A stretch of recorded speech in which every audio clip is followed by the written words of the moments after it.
So hello and welcome back. I hope you guys liked the new intro. But today we'll be taking a look at one of my favorite tanks, the Is7. This is the infamous Russian Tier 10 heavy tank. Now, this is a tank that has been around, God, as long as I can remember. This is one of the original 3 heavy tanks in the game.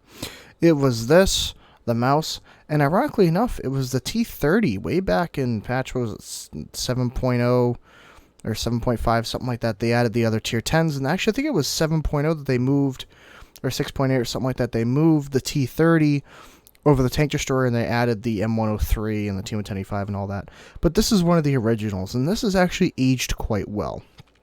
Now, since it was really introduced in the game, a few things have been buffed, a few things have been nerfed, but essentially the two biggest things that changed with this tank ever since then were its rate of fire and its top speed. Its rate of fire used to be higher. It's been nerfed a little bit. However, its top speed was 50 kilometers an hour. Now it's up to almost 60. Something to consider this tank moving downhill. But anyways, let's go over the overall stats. So this thing has 2,150 hit points. Definitely on the low end of the spectrum in terms of compared to all of the other tanks. All the other heavy tanks of this tier. 68 tons, yet again, this thing's a relative lightweight in the tier 10 area. 1,050 horsepower, that's definitely in the middle upper end of the horsepower spectrum. With a 59.6 kilometer top speed, now granted, you're only going to hit on level ground 35 to 40, if you're lucky, sometimes 45. But compared to a lot of other heavy tanks, it is faster in a straight line. Granted, the mobility, in terms of turning-wise, it's a standard around 28 degrees traverse speed, which isn't bad, especially when you put some perks on it and things like that, and get your crew up well. And this is something with the Is7. If you have a good crew, this is a very good tank. If you have kind of a mediocre crew or a crew that doesn't have any skills on it, you will have to play this a little bit more conservatively, but I'll show you later. So with the hull armor, 150 at the front, 150 at the side, 100 at the rear. Now, this 150 at the front, if you're looking at the front of the tank with the pike nose, essentially this is very simple. The front top of the pike essentially is over 230 to 260 millimeters of effective. High tier tank destroyers will go right through it, but most any other heavy tank or medium tank will have problems except that lower front plate. That thing is sticking at such a good angle, it is a very big weak spot. However, you can angle it enough to where sometimes you bounce, sometimes you don't, and I will be showing you off in that video.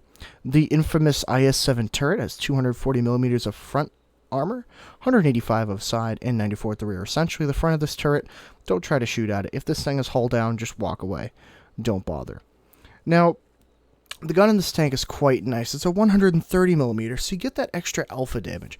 This is basically comparable with the German 128 millimeter. It's in that kind of area. At 4.38 rounds per minute, it's not bad, but it's not great. I find that this tank, though, with an 11.58 second reload that I have, it's not bad. It's usable. It's doable. The gun is definitely not the strong point, but it works well with this tank, so I really don't complain. 250 pen on the standard rounds, 303 pen on the APCR, and 68 penetration with the HE, with an average of 490 damage, which means that a lot of the American heavy tanks, and even some of the German heavy tanks, or some, meaning the mouse. Well, the mouse you're kind of trading equal, but some of the American tanks, and even the British heavy tanks and whatnot in higher tier, you can trade favorably, which works to this tank's advantage considering its health pool deficit compared to a lot of other tanks. Now that 0.4 accuracy, typical with any Russian gun. Just because it says 0.4 doesn't mean it is. In reality, it acts like an 0.38, 0.37. Sometimes this thing will shoot to the moon, and sometimes this thing will be laser accurate. And as you will see in this video coming up, I end up being pretty accurate with this gun. So don't test this thing's accuracy. Assume it'll hit you, and you'll be fine. It has a high enough penetration, or I would want to get hit anyway. But anyways, with a 3.1 second aiming time, that's something that really does hurt this thing. Although, if you play it correctly, the aiming time shouldn't be an issue, especially if you have a good enough crew. But even so, keep that in mind if you're a medium tank or something moving quite quickly. Now, something else to keep in mind is all these tier 10 tanks have 400 meters view range, and it's a 720 meter signal range.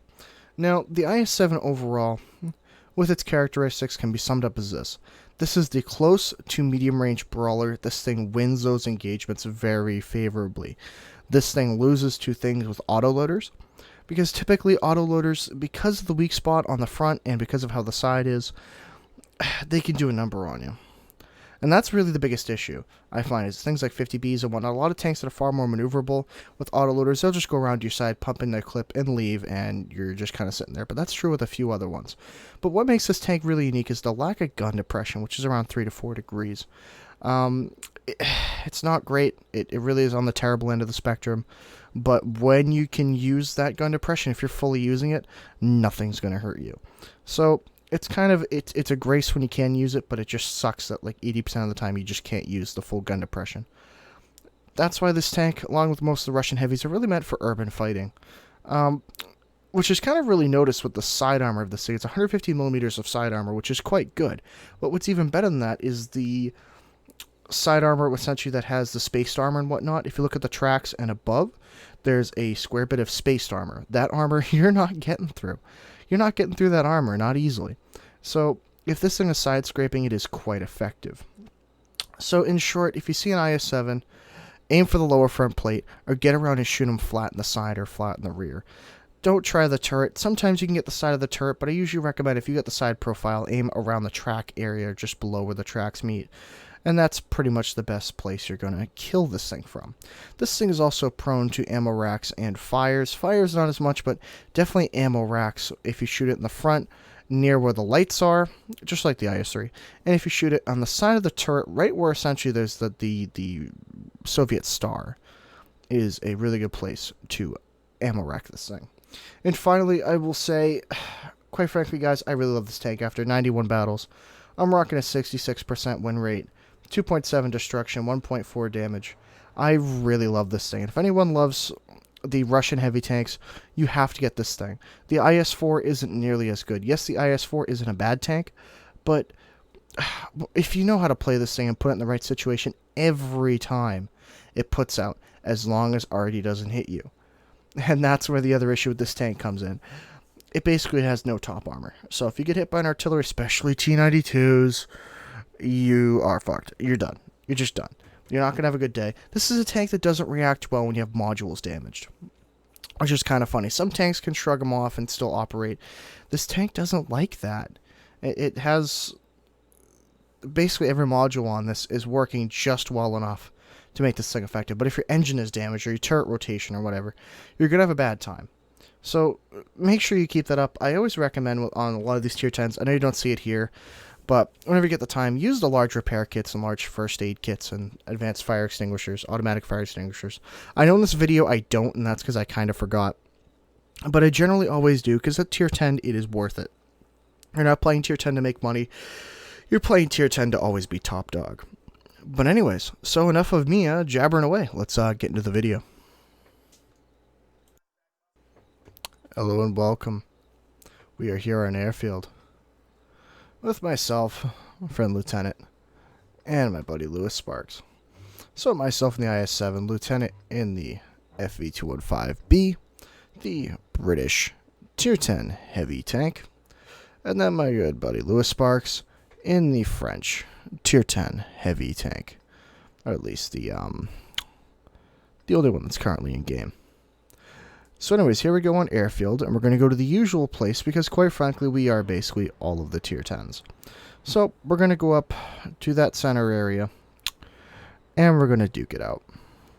Now, this is a prime gameplay, basically to give you guys an idea. By the end of the gameplay, I was at roughly 5,200 damage. The reason I'm showcasing this is it really shows how to play the IS-7, its strengths and its weaknesses. Really, as I said before, autoloaders are kind of the bane of this thing's existence, and of course the bat chat is going to give you a new one. But besides that, everything else, especially facing other IS-7s, shows you exactly how to play this tank, and really what to look forward to. I can't recommend this tank enough, really, if you like the slightly more mobile heavy tank style. Oh god, I think that's kind of cool that Lieutenant has the 215B. You don't see those around that often. That 120 on it's ridiculous. And watch our IS-3 friend. I know he means well, but he just doesn't help me out at all this game. So his gun's in the way, I'm kind of yelling in game to move. Get hit in the front drive wheel. T-110E5 is damaged. Now that IS-3 is going to come back later to hurt me. Now they have some Canonian Jagdpanzers actually that take a really good spot up there. That give Lieutenant and Lewis Sparks some trouble later on. But anyways, so we're just kind of battling these guys out. Now notice I don't have much gun depression. The gun keeps rising up. I can't really get much. Also, don't mind that I move my camera around a lot. I like to keep very good vision on what's going on. I try to get her up over and just don't have enough gun depression.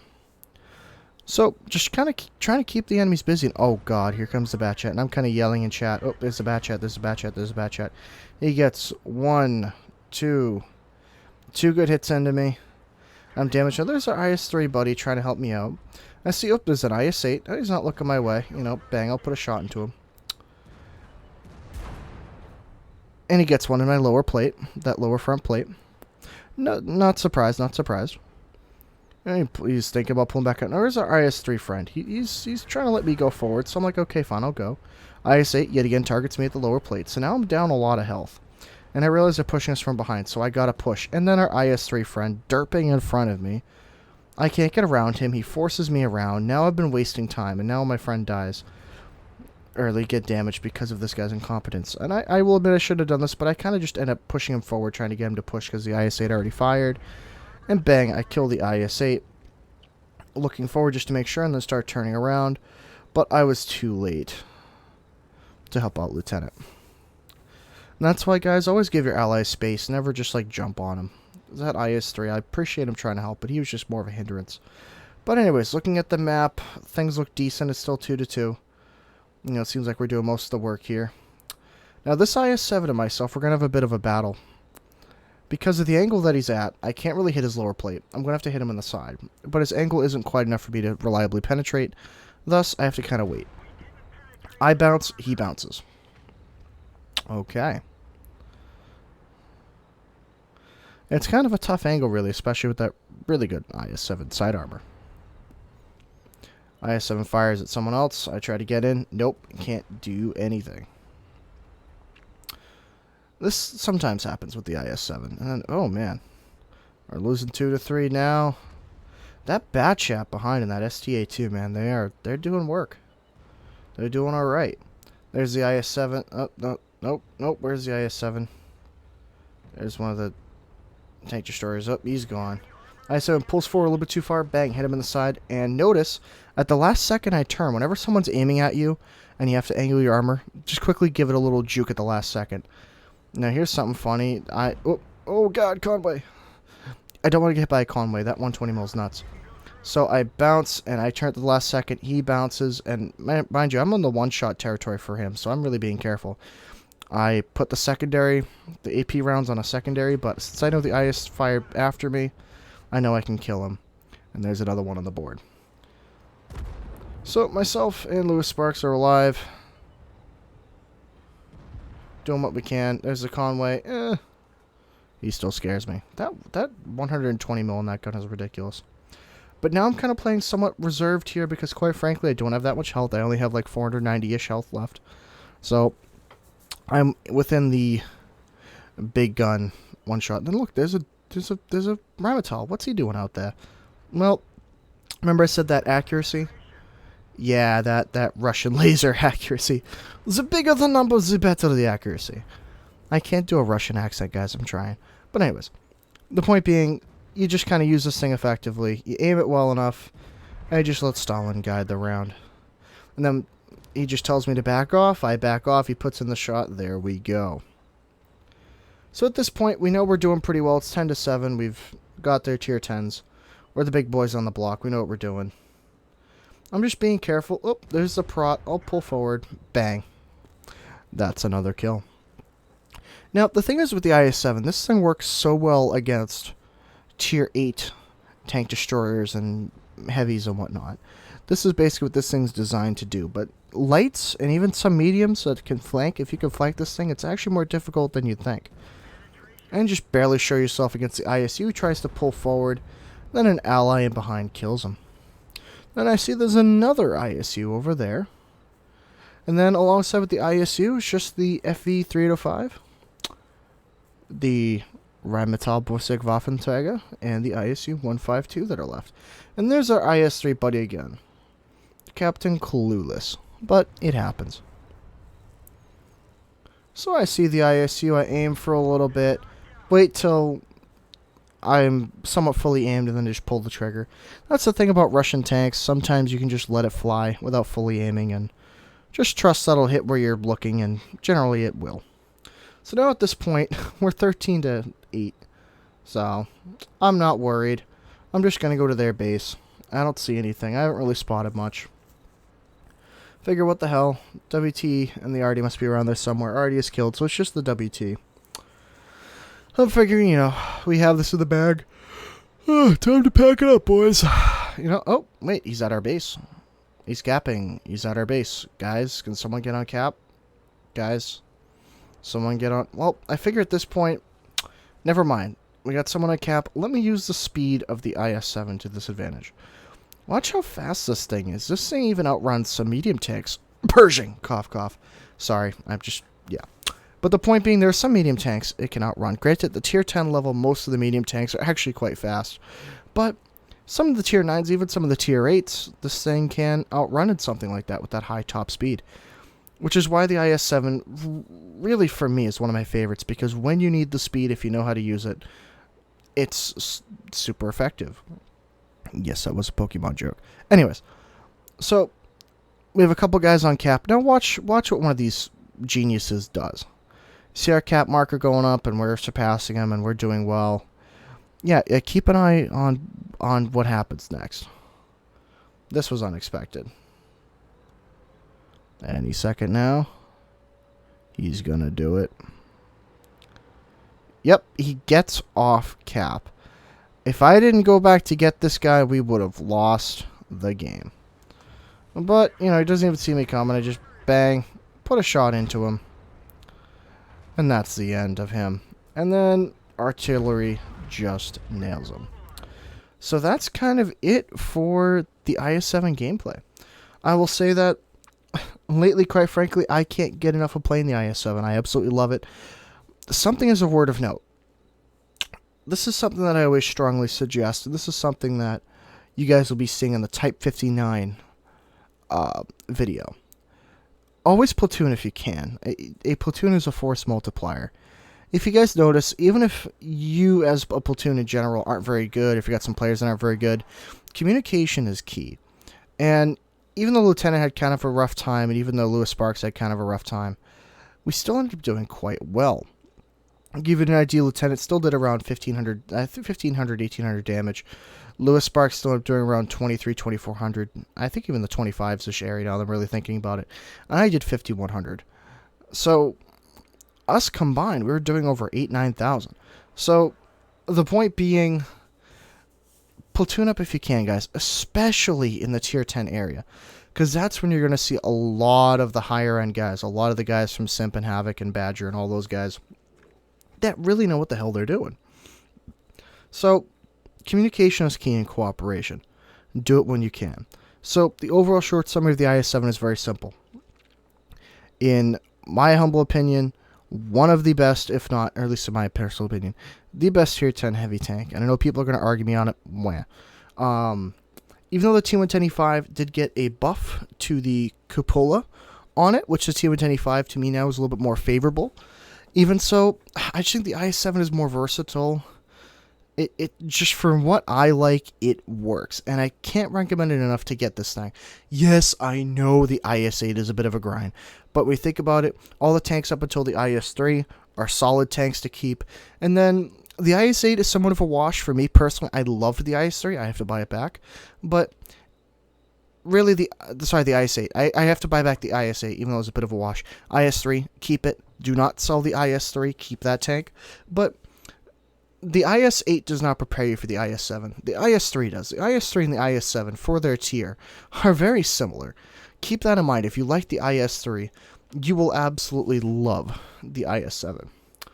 And on that note, I think that's where I'm going to end that. So, definitely down below, like it, give a comment, let me know what you guys think, whether it be of the video or the new intro. Just, chat with me, talk to me. But alright, thank you all for watching, and I shall catch you all next time.